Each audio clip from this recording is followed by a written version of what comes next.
What's up everyone?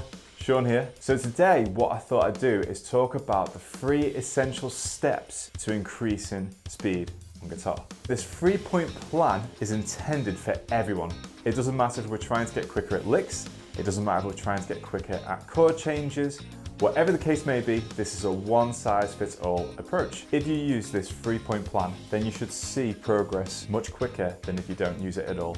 This 3-point plan is a step that everyone has taken who's got really good on guitar, whether it's your guitar heroes, whether it's your favorite YouTubers. They use these 3 steps whether they realize it or not. Step 1, and the most important of all, practice slowly. The reason why you need to play slowly, which seems counterintuitive because it's the complete opposite to going fast, is because you need to learn to play the part perfect first. It doesn't matter what anyone else says to you, practice slowly. If you really want to get efficient at what you're trying to play, then go slow. If you go slow, what that allows you to then do, which you can't do at a faster speed, is play the part perfect. It's kind of like running on a treadmill before you can walk on a treadmill. Get it under your fingers first, build the muscle memory, you can synchronize your picking hand with your fretting hand, and then once you can play it 5 times absolutely perfect at a slow speed, we can move on to number 2. Step number 2, use a metronome to measure your progress. Kind of says it in the title, it's frustrating, especially when you're a beginner. It's frustrating even as you get into intermediate territory, but it's the only accurate way to measure your progress on guitar. It doesn't matter whether you're playing a song or riff. If you apply them to a metronome, you know exactly where you are in terms of progress. It's the perfect metric.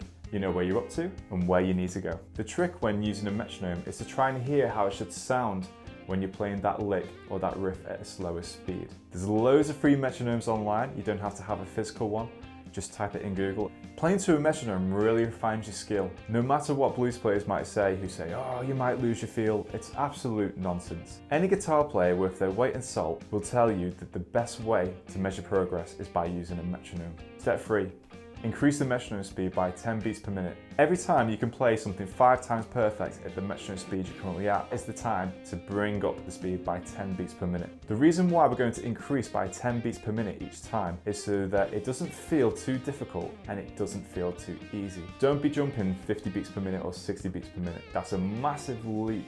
And what you'll probably find is that you feel like you're back in square one. Think of increasing the metronome by 10 beats per minute every time you play something 5 times perfect, kind of like leveling up in the game. So that concludes our 3 points on how to maximize our speed on guitar. Even though I've gone through the whole system, I just want to take a moment just to talk about habits and how essential this is as part of this 3-point system. The trick with these 3 points is to practice them every single day.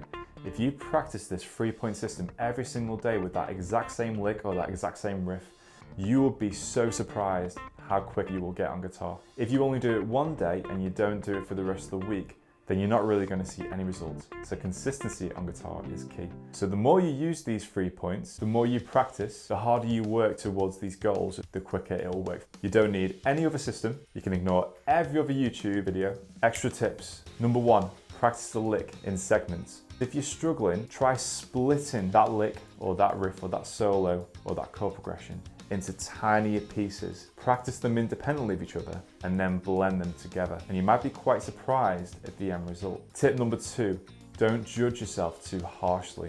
Don't get frustrated, don't get overwhelmed. Keep practicing over and over and over, and eventually that thing that you're practicing will get much, much easier using this 3-point system. You will see results if you don't quit. Tip number 3, develop a practice routine. As discussed before, try and practice every single day. That way, you'll really feel the impact of following this 3-point plan to faster picking. Number 4, if you're practicing licks, try and know what groupings they're in. Is it in a grouping of 6? Is it in a grouping of 7? Is it in a grouping of 4, 3s? Whatever it is. That way, you'll know how many notes you have to play per beat, which is usually the case, particularly with alternate picking. Tip number 5, Rome wasn't built in a day. Even though I will guarantee you that this 3-point plan is the quickest way, it still will take time, like anything. Lastly, number 6, practice your parts without a delay pedal. Delay often masks errors in your playing. If you found this video useful, please hit the subscribe button and smash that like button too. If there's any other videos you'd like to see, place them in the comment section below. Thanks for checking out my video, and I'll see you in the next one.